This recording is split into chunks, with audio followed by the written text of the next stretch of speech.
Yes. What's going on? Um, I'm at a huge turning point in my life. I met you in, I think it was 2011, in Amsterdam. I was nervous at the end, but I asked you a question. Like, Eelco, as a speech therapist, I've helped a lot of children and adults in vulnerable situations. And uh, I've done a lot of healing work because I sort of, at the beginning of my working life, I felt like I need to have soul connection with children and grown-ups I work with. And I could not find it in the structure of my profession. So I did NLP, NEI, breathwork, the whole thing that was then was like way out there, and now it's sort of normal. Um, so I started also to do work like firewalking, breathwork, and internationally. And since I'm also a musician, I've worked now about 30 years with the firewalk teacher that actually educated Tony Robbins. And so it's beauty all over because it's really about the heart and about healing and empowerment. And I did that for years also with small groups, with bigger groups, 1,000 plus. Um, well, I make a big jump. Then we had COVID, and after that, my mom got dementia. I've taken care of her 24/7 for years, and also my little niece who has a chromosomal disease, also in my music and speech therapy area. And then I had to deal with a lot of abuse in the care home. And that not only affected my mom, also on a physical level, but also me. And so now, and there's some other big circumstances in that, I can really help others find their voice. And yes, I can use my voice when I'm in a serving position, or when I feel where energy is needed, or then somehow I get fired up, and then sort of all these barriers are gone. And then I create, and then I feel free, and then I feel like, oh, wow, there's really, truly a connection. So now, like what Humita was saying, I'm in this sort of overwhelm of everything that has been piled up that I just literally didn't have time for, but also my brain sort of parked it like blank because it was way too much to deal with. Hmm. So I'm in the middle of that. It feels like when you have these surfboarders in like this sort of tsunami wave, you have to be really sharp and stay focused to not getting caught by that Mhm. wave. I lost a lot of loved ones, either still alive or passed. And I also feel that this whole journey of staying with that, staying every time, still trying to get, out of bed, taking a step, doing another education, because that sort of keeps me in the physical and sort of helps my brain also get the happy vibes, as to speak.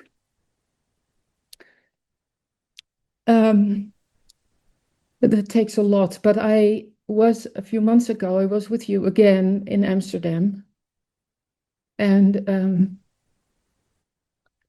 you invited us for the evening, which was really, really great because I was in the first row, which I usually don't. like to have this overview, sort of a safe space. And then you said something. You said language is everything. And suddenly it clicked and it brought back that first time where you said I would split music and training in business wise. And all the time I felt like, yeah, but I can't. I don't know why, but I cannot split the two. And then what are we, 15 years later? Now I have my answer because I'm all about language. Mm. And it's not language like literal language also, which I love, word plays, word games. But music is a language, it's a very, very close language because it sort of reaches places where a lot of other things cannot reach. Um, but also I really like photography and creating beauty also in a form, but in many different ways. And so language it's like, oh, I found my answer. This is it. Mm-hmm. But what usually happens, I mean, I can organize firewalks and, have a beautiful team and do that. I can write songs. I can do speech therapy. I can do a lot. It's like I am in the middle, and all these things I can do are sort of the flower leaves. But I cannot, at least it seems, I cannot market it, and I'm not so much into the marketing. I mean, I really feel like I would love to have, I think, all the people that are here to have all the money in the world, because I think that would give us the means to take decisions that actually create world peace. And coming from inner peace, but coming from like good people wanting good for the planet. And so that's where, and especially because I've lived with loss so much, it feels like, yeah, we're all, my mom always used to say, I mean, we're starting the same way, we're ending the same way. So how can I actually use this time to really be not a cliche, but to really, really be the most beautiful version of myself, and create that like the world our playground instead of a battlefield, and to really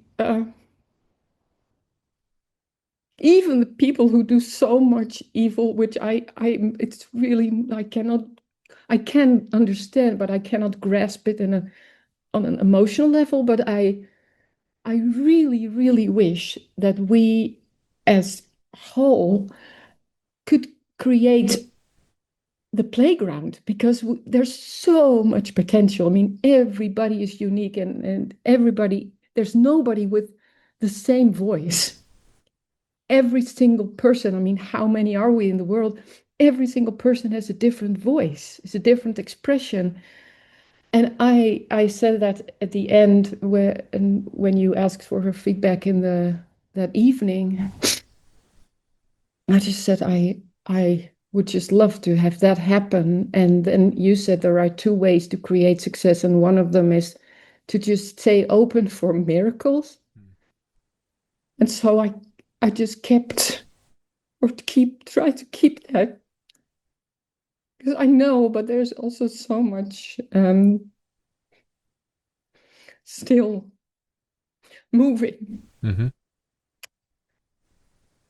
So there's something in me that says when I follow the structure of the world as an entrepreneur, I should, decide about the form and to put it in the market, blah, blah, blah. But on a soul level, I feel no, that it's not my way. But because I respond so much to energy, also with complete strangers, I just, and so, but how, how, and I know, I mean, I've followed you so for such a long time now. You can hold it Mm-hmm. because you're living it. It's funny that you say that because what I feel with you, Annemarie, is that you say you can hold it. I think, and I was about to ask, like, what do you need? But I'm just imposing on you what you need. I think what you need is presence from somebody who can really be there with you and hold whatever it is that you carry. Hmm. Um, I don't think you need to be fixed.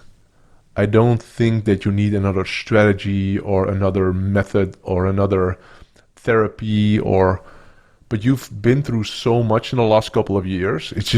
It's just so much, and there's a lot of sadness in your system. Also, a lot of aliveness and a lot of joy. That's also really who you are. That's your Yeah, identity, your yeah, nature. I see it yeah, now. Like you, yeah. this I get chills when I look at you right now. But it's funny. I think about this often. Is that when you are in the world of personal development and you've been in the world of personal development, I think one of the malfunctions of personal development is that we all have a strategy, we all have a fix, we all there's all oh you can do, and I'm not against or for, but you can do hypnotherapy or you can do EMDR or you can do firewalk or you can do this or this or this or this or this. Yeah, I think what you need is a person. If we would sit down for 4 hours. We would meet up in a really nice place and it would be a safe space, so there's not a lot of people around. hmm, And I would just ask you, like, hey, tell me what's going on? What's alive in you? What do you feel? What's moving around in yeah, you? yeah, Um, I am quite certain that you are emotionally intelligent enough for me if I would hold that space, and I'm not saying I mean, I'm saying an example because you know me that you know that I'm able to hold space. yeah, If we would sit and I would just ask questions. Okay, tell me about this. Tell me about this, and then just really hold that space. I think you're emotionally intelligent enough to figure out like what's stopping you, what's giving you the most grief, what's making you most sad, what's giving you the most aliveness, and yeah, from there, if you can have that on a consistent basis, all you yeah, need is a really great friend. If you can have a great friend who can sit with you every week for 2, 3, 4 hours, and together you explore what's in your system, I think that's all you need. And from there, you are smart enough to figure out like what's the next step for you. However, if you would sit with somebody and they would be like, okay, this is your problem and we're going to fix you, so we're going to do this therapy or this and this, I mean, it's never ending. It's yeah. never I know. ending. Yeah, and that's true. And I don't have that person. No, you don't have a person who can hold space. No, and that's, I Well, think, hold space, yes, for on an energetic level. yeah, Yeah. But what I need and what I also feel now that there's more and more, I mean, there's inspiration coming, so there is more space. My mom passed. Um, so, and because I take these steps, I feel that just things will want to come out and are actually coming out, not so much in a paid way. Um, but also this morning, I mean, my neighbor calls me. She never calls me, and she has a specific question. And I think, okay. And I felt, okay, this is my domain. This is not. And I could just, I could help her, yeah, which was great for her, but also for me. It's like, oh yeah, I can read it and I can help, but also I can also say, okay, this is as far as I can go. The thing is that we're living in a society where we're actually we do the money game and mhm, I mean, so it's finding a way to actually to go there. yeah, So not so much on a personal space because that is a different thing. hmm, See what I mean? yeah, yeah, yeah. I do, and so I use the example of a friend, and why do I say a friend? Because Yeah. a friend usually is there to listen to you, and Yeah. they hold space. Yeah. You can pay somebody to be there for you and hold space. The problem is, and this is one of my big beliefs and something that I really not in the not in the most positive way I'm passionate about is that I think one of the big problems in personal development is people don't listen. Yeah. They don't listen. They see their solution for you. I know. And I've been there a lot. it's all it's and it's crazy. It's crazy. Yeah, People are unable to listen. They don't have the ability to really, really, really, really listen. yeah, What they do is, oh, Annemarie, this is your problem, and yeah, I can help you with this problem because I'm an expert at this. yeah. And I know. it's funny for me. One of my greatest blessings is my wife. Um, she is able to really hold space for me and just really be there for me. And one of the advantages of my wife is that she never done a course, or she never did a training on how to listen. She never did anything on how to fix or heal or whatever. She's just there for me. And for her, just really be there for me and hold space for me whenever I go through my stuff, Yeah, that allows me the space to figure out what my next move is, or to solve what's in me. And I don't want somebody else to solve my problem. I want somebody to hold space for me so that I can feel and have space, and from there make my next. But it's almost non-existent. It's I almost know. non-existent. I'm Yeah, frustrated by it because, and I tried in the last couple of years to go to people to just have a conversation, like, okay, let's yeah, explore what's in my system. And yeah, within 20 minutes, they're like, oh, this is this. It's like, just listen, just listen. Don't give me advice. Don't tell me what my, don't analyze. Just listen, just be there with me. People can't do that. It's real. And same with, and now I'm going off on a tangent, but same with sales. If you look at one-on-one sales, people don't listen because they want to sell their product. I see yeah, if people do sales for me, it's like, dude, listen, just listen to and really explore the people that you have a conversation with, but they can't because they're thinking, how can I sell this product? Same with a lot of therapists. They're thinking, how can I heal this person? How can I teach this person? How can I fix this person with whatever I can offer? yeah, Versus just there. And that's why I say a friend who can hold space would be amazing, but it could also be somebody who you pay for and you just pray to God that they could just listen. But it's hard. It's really hard. It's almost yeah. non-existent. I don't want to disempower you by telling you like, oh, it's impossible to find those people, but it's very hard to find somebody who can actually just listen. I realize now